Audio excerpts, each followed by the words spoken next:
selamat hari Minggu, selamat bergabung dalam ibadah host online. Walaupun kita melakukannya secara online, tapi tidak terbatas kuasa Tuhan atas kita semua. Jadi lakukan dengan iman, dengan hati percaya bahwa ibadah yang kita kerjakan, Tuhan ada di tengah kita, melihat kita.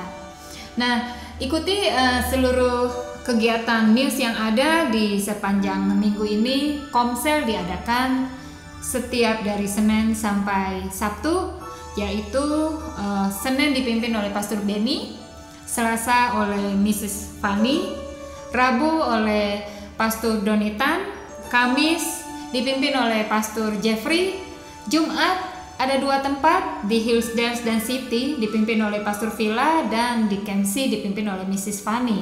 Dan juga Sabtu ada Youth Komsel, itu oleh Pastor Yohana. Mari join semua, hubungin ketua-ketua Komsel yang ada, dan kita bertumbuh bersama lewat Komsel. Lalu ada juga Sunday School dan juga Komsel Teenager, itu juga oleh Pastor Yohana. Nah, ibadah minggu setiap jam 2 siang waktu Sydney dan jam 11 pagi waktu Indonesia Barat. Silakan join dalam YouTube yang ada, Nuraini Jire dan juga JKI Host Online Sydney. Bagi yang ingin membawa persembahan, BSB dan account number ada di layar ini. Silakan engkau menjadi berkat juga bagi pekerjaan kerajaan Allah, dan kita akan berdoa terlebih dahulu untuk persembahan dan juga ibadah ini. Mari kita berdoa. Terima kasih Tuhan untuk hari ini Tuhan. Kami mau tetapkan hati kami untuk beribadah kepadamu, karena firman-Mu berkata untuk kami melatih diri kami beribadah, dan ibadah itu sangat berguna dalam segala hal buat hidup kami. Karena itu berkati ibadah kami Tuhan. Anak-anak-Mu dimanapun berada, yang di rumah maupun yang di perjalanan, Engkau melindungi, menyertai dan memberkati dengan hadirat-Mu. Engkau berkati anak-anak-Mu membawa persembahan, perpuluhan juga. Engkau berkati juga Tuhan, dan juga ajari kami menjadi pengelola yang setia dan berkenan di hadapan Tuhan. Juga kami serahkan ibadah ini di tangan Tuhan. Tuhan hadir di tengah kami dan berkati kami. Di dalam nama Yesus kami berdoa, haleluya, amin. Shalom, siap memuji Tuhan pada pagi hari ini. Amin. Mari kita angkat pujian ini. Tuhan Yesus ajaib.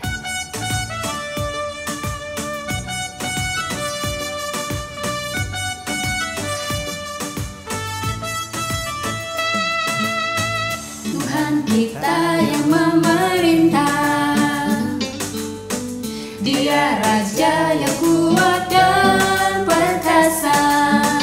Bumilah tumpuan kakinya, kerajaannya takkan tergoncangkan. Tuhan kita perlindungan kekal. Amin. Dia sumber keselamatan. Tuhan kita ajaib, Tuhan kita heran. Kuasanya tak berubah. Mari kita pegang firman Tuhan. Amin. Tuhan pegang janji, Tuhan kuasanya dicurahkan bagi kita. Sekarang untuk pujiannya lebih semangatnya. Amin.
tidak lebih lagi untuk memuji Tuhan kita. Tuhan Yesus kita baik. Amin.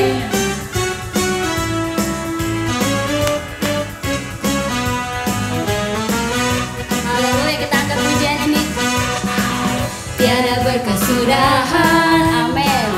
Kasih setiamu Tuhan, selama baru rahmat-Mu bagiku. Haleluya. Hari berganti hari, telah kulihat kasih-Mu, tak pernah berakhir di hidupku. Mari kita sama-sama angkat tangan kita. Tuhan Yesus baik, sungguh amat baik, amin. Untuk selama-lamanya Tuhan Yesus baik. Haleluya. Tuhan Yesus baik, sungguh amat baik. Untuk selama-lamanya Tuhan Yesus baik. Mari kita sekali lagi angkat pujian ini lebih sungguh-sungguh lagi. Tiada berkesudahan kasih setiamu Tuhan, amin. Selalu baru rahmat-Mu bagiku. Hari berganti hari, telah kulihat kasih-Mu, tak pernah berakhir di hidupku. Tuhan Yesus baik, haleluya. Sungguh amat baik. Untuk selama-lamanya Tuhan Yesus baik. Tuhan Yesus baik, sungguh amat baik. Untuk selama-lamanya Tuhan Yesus baik. Untuk selama-lamanya Tuhan Yesus baik. Untuk selama-lamanya Tuhan Yesus baik. Haleluya, berdiri Tuhan kita. Haleluya. Sungguh memang Tuhan Yesus sangat baik bagi kita. Amin. Karena itu siapkan hati kita untuk masuk lebih dalam hadirat Tuhan, rasakan kasih Tuhan, hadirat Tuhan, dan juga sambil kita memuji-muji Tuhan. Amin. Biarlah kita menjadi orang yang merindukan akan kehadiran Tuhan, tinggal dekat dengan Tuhan, karena anugerahnya sungguh nyata kita rasakan. Mari pujikan lagu ini kepada Tuhan kita, berjejakkan anugerah.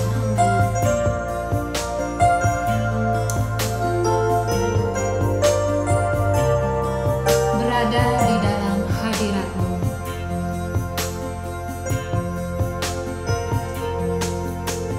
Berada di dalam hadirat-Mu, lebih berharga dari 1000 hari.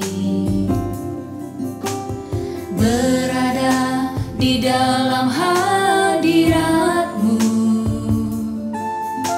ada mujizat dan anugerah-Mu. Setiap langkahku ada di mata-Mu, Kau yang atur berjejakkan anugerah. Tak Kau biarkan ku jalan sendiri, percayaku sepenuhnya di dalam-Mu. Berada di dalam hadirat-Mu. Berada di dalam hadirat-Mu, lebih berharga dari 1000 hari. Berada di dalam hadirat-Mu, ada mujizat dan anugerah-Mu.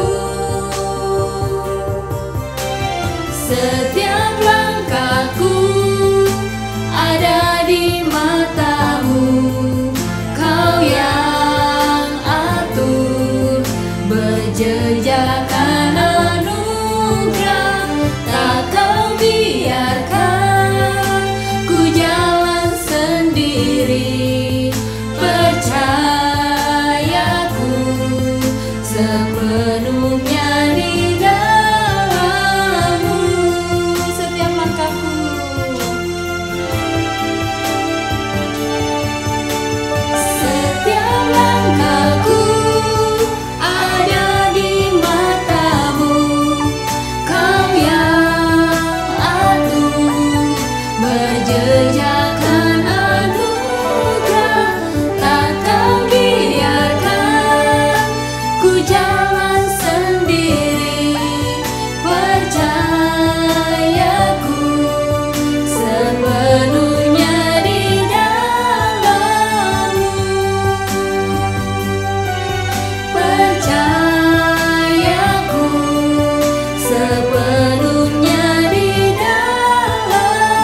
hadirat-Mu mengubahkan hidup kami ya Bapa. Karena itu kami mau pujikan Kau lebih lagi ya Tuhan. Kami mau nyatakan bahwa di dalam hadirat-Mu Tuhan kami kuat.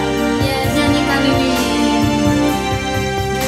Hadirat-Mu yang membawaku, terima semua janji-Mu, mengubah hidupku menjadi indah.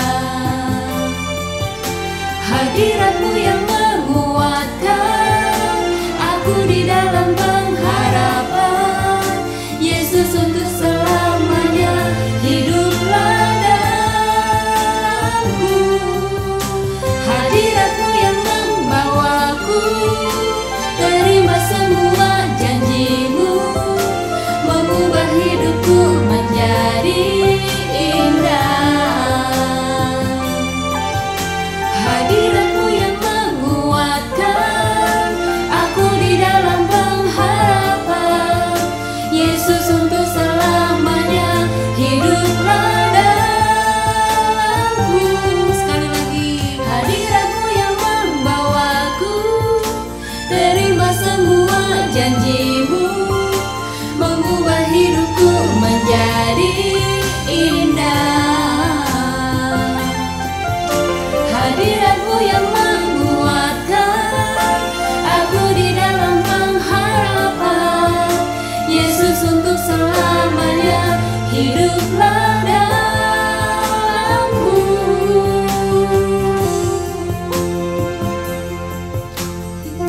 Kami mau dekat-dekat dengan Engkau Tuhan.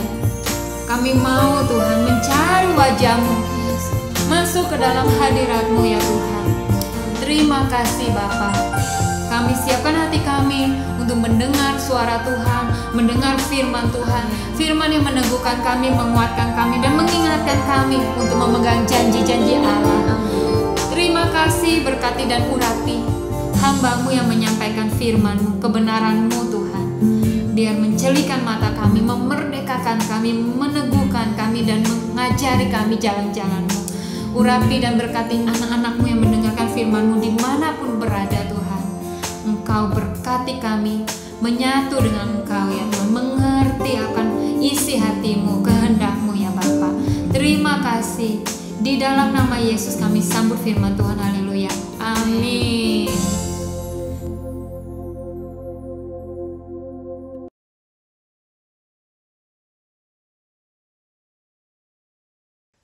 Shalom jemaat Tuhan yang saya kasihi, senang sekali saya bertemu dengan kalian semua walaupun kita masih ibadah online tapi kita tetap bersemangat ya. Saya juga bersyukur bahwa saya masih diberi kesempatan pada saat ini untuk sharing firman Tuhan minggu ini. Sharing firman Tuhan minggu ini kita lihat dari Kejadian 11 ayat 1 sampai 9. Menara Babel. Demikian firman Tuhan. Ayat pertama, adapun seluruh bumi satu bahasanya dan satu logatnya. Maka berangkatlah mereka ke sebelah timur dan menjumpai tanah datar di tanah Sinear. Lalu menetaplah mereka di sana. Jadi kita mau belajar bagaimana sih perencanaan yang berhasil sesuai dengan firman Tuhan. Kita mau belajar dari cerita Menara Babel ini. Karena di dalam cerita Menara Babel ini kita akan banyak belajar bagaimana suatu perencanaan itu akan berhasil. Jadi ketika kita beranjak dewasa, kita akan punya kerinduan untuk settle, ya. Jadi baik dalam pekerjaan, pasangan hidup, atau di mana kita akan tinggal, kita tuh punya kerinduan untuk settle. Nah, demikian juga ini di dalam firman Tuhan ini mereka ini sudah settle gitu. Mereka pergi. Jadi mereka ini bangsa Babilonia ya. Mereka itu sesudah kejadian pasca banjir Nabi Nuh, mereka itu mulai mencari tempat yang settle. Akhirnya mereka menjumpai tanah datar di tanah Sinear. Lalu menetaplah mereka di sana. Jadi mereka sudah mulai settle gitu ya. Terus kita baca ayat ketiga dan keempatnya. Mereka berkata seorang kepada yang lain, marilah kita membuat batu bata dan membakarnya baik-baik. Lalu bata itu dipakai mereka sebagai batu dan ter tergala-gala sebagai tanah liat. Juga kata mereka, marilah kita dirikan bagi kita sebuah kota dengan sebuah menara yang puncaknya sampai ke langit. Dan marilah kita cari nama supaya kita jangan terserak di seluruh bumi. Jadi ketika seseorang sudah mulai settle, mereka nggak cuma settle aja. Nah, biasanya kita akan mulai tuh merencanakan sesuatu gitu.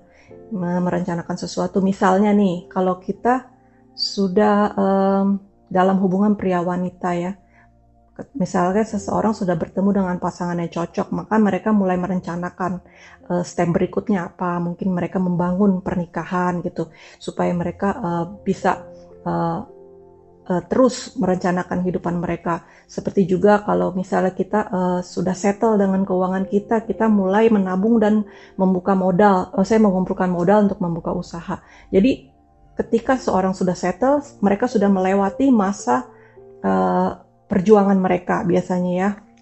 Nah, kita akan mulai planning berikutnya ya. Kita mulai merencanakan sesuatu. Nah, itu nggak ada yang salah dalam merencanakan sesuatu, karena dalam hidup ini kita memang harus terus naik ya, bukannya untuk stop. Sudah kita tidak akan terus melanjutkan lagi, tapi kita mulai punya perencanaan-perencanaan. Nah, perencanaan seperti apakah yang kita ingin kerjakan supaya perencanaan itu berhasil?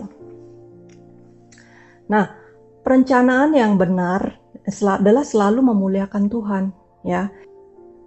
Terutama di ayat keempat ya, marilah kita dirikan bagi kita sebuah kota dengan menara yang puncaknya sampai ke langit. Dan marilah kita cari nama supaya kita jangan terserak di seluruh bumi. Nah, kita pertanyakan nih, apakah rencana mereka ini sudah mempermuliakan Tuhan? Jadi kalau kita lihat dari perencanaan mereka ini di ayat keempat ini tidak sesuai dengan firman Tuhan. Kenapa? Karena kalau kita balik melihat dari Kejadian 1 ayat 28, Tuhan itu mau manusia memenuhi bumi, bukan menetap di suatu tempat. Jadi Tuhan mau mereka menaklukkan bumi. Bumi kan tuh besar ya. Jadi nggak cuma menetap di satu tempat gitu loh. Tuhan mau mereka tuh berserak di seluruh bumi supaya setelah kejadian pasca banjir itu bumi mulai merata ya. Jadi saya lihat di ayat keempat ini, rencana mereka ini tidak sesuai dengan apa yang ada di dalam firman Tuhan. Terus rencana ini semata-mata untuk memenuhi ambisi mereka gitu, untuk ternama dan supaya golongan mereka ini tetap eksis ya, kalau zaman sekarang itu tetap eksis. Nah, satu yang saya ingin katakan, kalau kita dalam merencanakan sesuatu, kita mau rencana itu haruslah mempermuliakan Tuhan. Jadi kalau kita merencanakan sesuatu, kita cek dulu apakah rencana kita ini akan mempermuliakan Tuhan gitu loh. Nah, caranya gampang, kita cek sudah sesuai dengan firman Tuhan apa enggak gitu. Kalau sesuai dengan firman Tuhan, kita boleh go ahead. Tapi kalau enggak, kita coba pikirin baik-baik lagi ya. Nah, kita mau baca ayat selanjutnya ya. Ayat 5, lalu turunlah Tuhan untuk melihat kota dan menara yang didirikan oleh anak-anak manusia. Nah, Tuhan itu turun untuk melihat kota ya. Jadi Tuhan itu kan punya otoritas. Apapun yang manusia kerjakan, apapun yang kita rencanakan, Tuhan punya otoritas untuk apapun gitu. Jadi kalau kita merencanakan sesuatu, walaupun kelihatannya cuma di pikiran, jangan disangka Tuhan itu tidak tahu. Tuhan tuh tahu. Baru kita pikiran, aku mau merencanakan ini untuk masa depanku gitu. Nah, Tuhan udah tahu ya apa yang kita rencanakan sebelum kita melakukannya.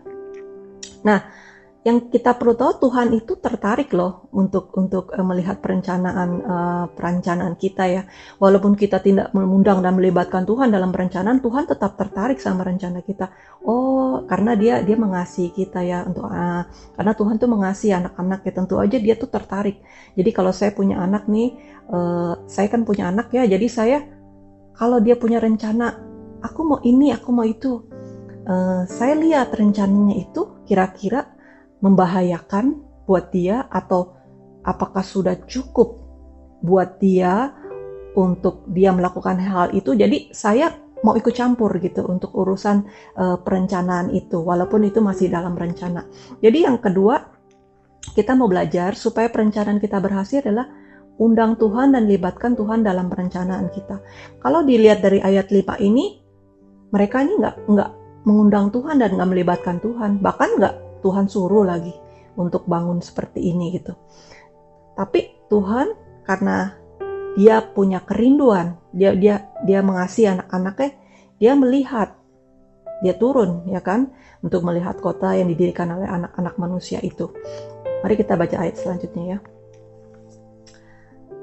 Dan Tuhan berfirman, mereka ini satu bangsa dan satu bahasa untuk semuanya.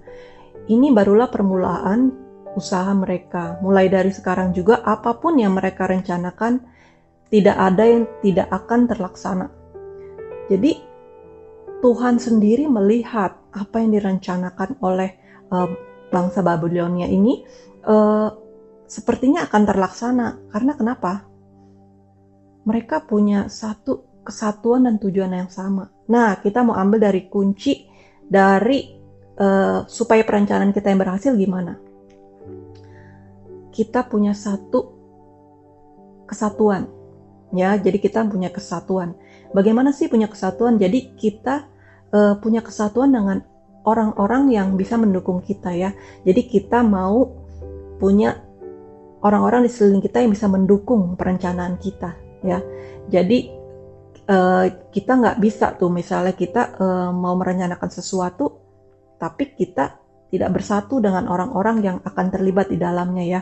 Misalnya kalau kita di dalam gereja gitu, kita mesti satu visi gitu ya, punya satu tujuan, punya semua untuk kemuliaan Tuhan. Nah, jadi untuk rencana seperti itu Tuhan bilang rencana apapun pasti akan berhasil. Bukan masalah bukan rencana untuk di gereja aja ya, mungkin di dalam rumah tangga juga. Kalau kita punya satu tujuan nih, dengan misalnya kita mau liburan gitu, satu keluarga. Nah, si ayah mau liburannya misalnya ke Indonesia, si ibu mau liburannya ke Singapura, si anak mau liburan ke Amerika. Jadi nggak bersatu. Itu akan sulit gitu.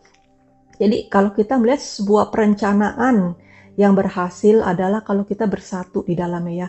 Bersatu dan satu tujuan dengan orang-orang yang bisa mempunyai visi dan tujuan yang sama dengan kita.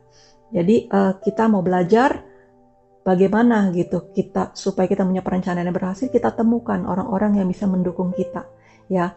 Kadang-kadang kita nggak mau egois, orang mesti ikutin kita kan, mesti dengerin kita, nggak juga gitu.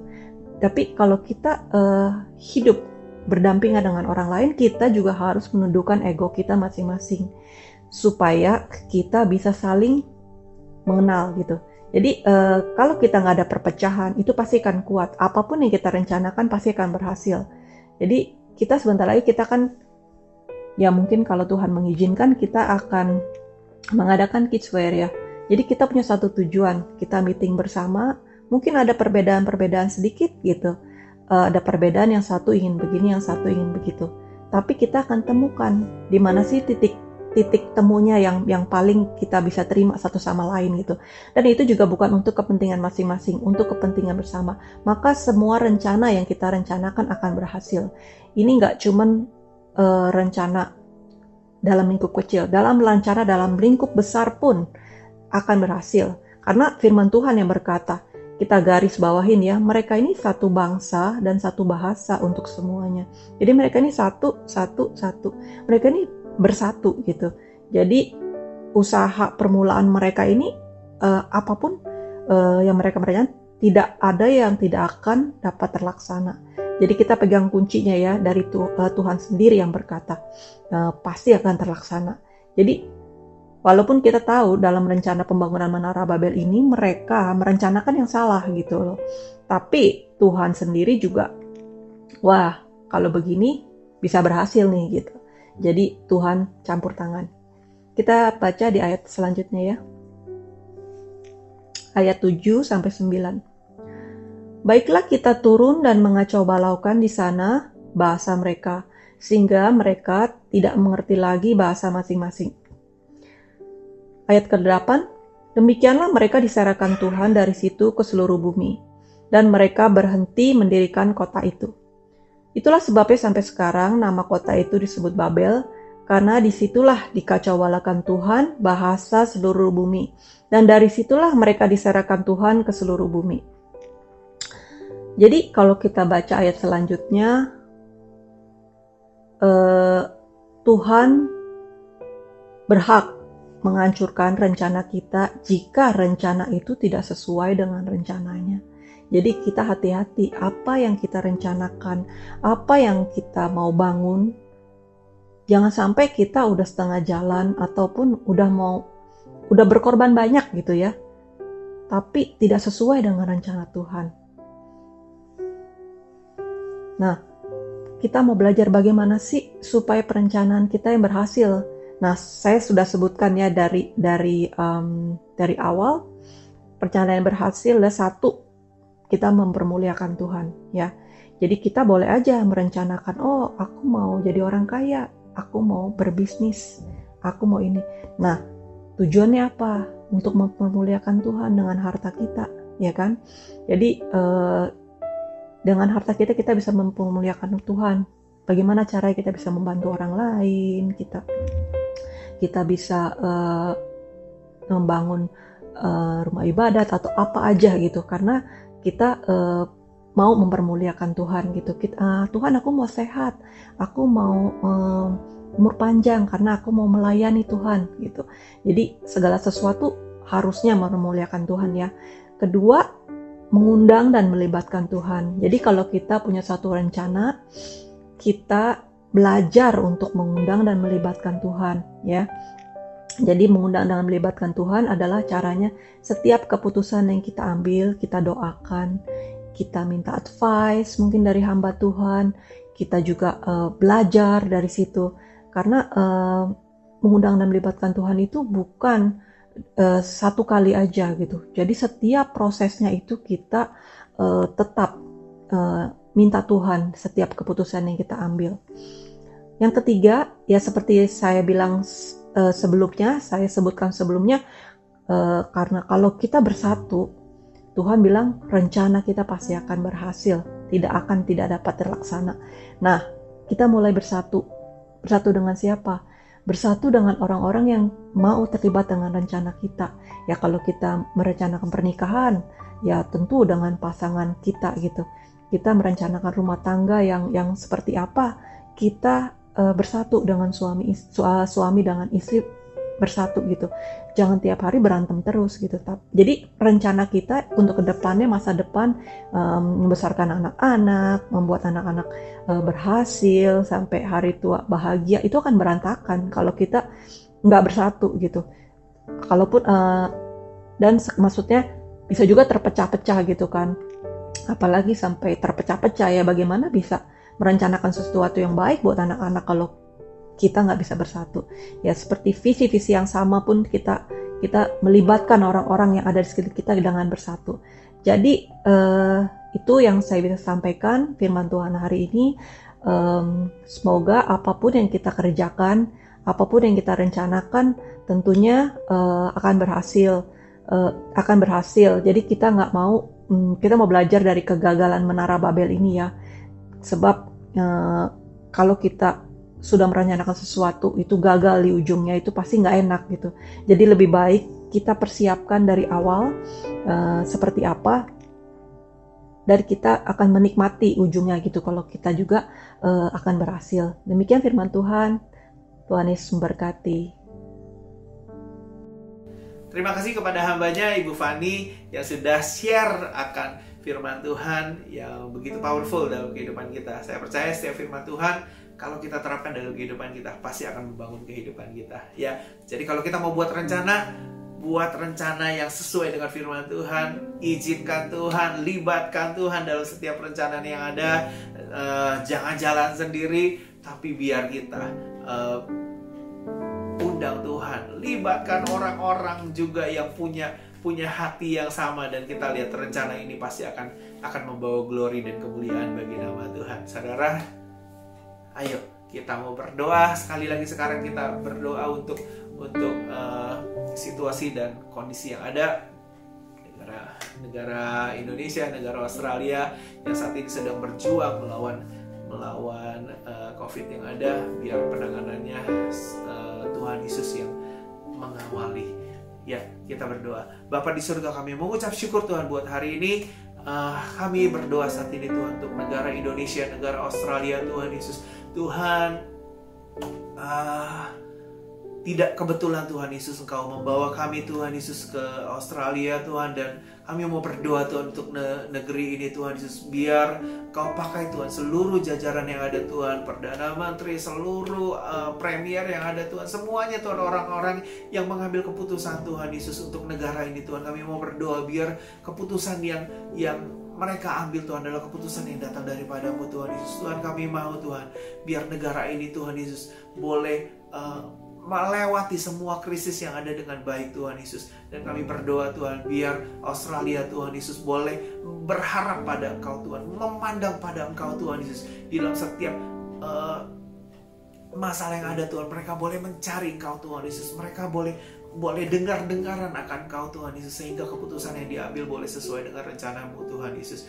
Tuhan, kami juga berdoa buat Indonesia Tuhan. Tuhan, begitu banyak korban yang terkena Tuhan Yesus dari dampak COVID ini Tuhan. Tuhan, kami berdoa Tuhan Yesus. Tuhan, dimanapun Tuhan anak-anak-Mu berada Tuhan Yesus, anak-anak Tuhan bangkit jadi terang, bangkit jadi garam. Gereja-Mu Tuhan bangkit Tuhan Yesus, dan anak-anak Tuhan boleh berfungsi dengan baik Tuhan Yesus, boleh menyebarkan akan kasih Tuhan, boleh menyebarkan akan sukacita yang besar yang datang daripada Tuhan, sehingga membawa perubahan Tuhan yang bagi orang-orang yang ada di Indonesia. Tuhan, kami berdoa Tuhan, Kau lindungi Tuhan akan seluruh keluarga besar kami Tuhan, lindungi Tuhan saudara-saudara kami Tuhan, lindungi Tuhan Yesus akan teman-teman kami Tuhan Yesus, akan orang-orang yang kami kenal Tuhan Yesus, yang bahkan di dalam lingkungan kami sendiri Tuhan Yesus. Tuhan memberikan kekuatan, memberikan anugerah-Mu Tuhan Yesus, memberikan mujizat-Mu Tuhan Yesus. Tuhan, biar Indonesia juga boleh mengatasi setiap masalah yang ada ini Tuhan dengan baik Tuhan. Krisis yang ada Tuhan Yesus, kami tahu Tuhan Yesus, biar ini boleh lewat Tuhan Yesus dengan baik Tuhan, karena Engkau Tuhan campur tangan di dalamnya Bapa. Terpuji nama-Mu Tuhan Yesus. Sekarang Tuhan, mari Kau memberkati Tuhan akan umat-Mu Tuhan Yesus. Damai sejahtera daripada Allah Bapa, cinta kasih daripada Tuhan Yesus Kristus, persekutuan indah dari Roh Kudus boleh menyertai kehidupan setiap anak-anak-Mu Tuhan. Diberkati setiap keluarga demi keluarga, diberkati pekerjaan, diberkati sekolah yang ada, diberkati pelayanan, diberkati akan rumah tangga yang ada, anak diberkati, istri, suami diberkati. Tuhan, biar kami semua boleh tahu Tuhan, berjalan di dalam hari demi hari kami Tuhan, dengan blessing-nya daripada-Mu Tuhan. Terpuji nama-Mu di dalam nama Tuhan Yesus Kristus. Kami berdoa mengucap syukur. Kita semua sama-sama katakan amin. Tuhan Yesus memberkati. God bless.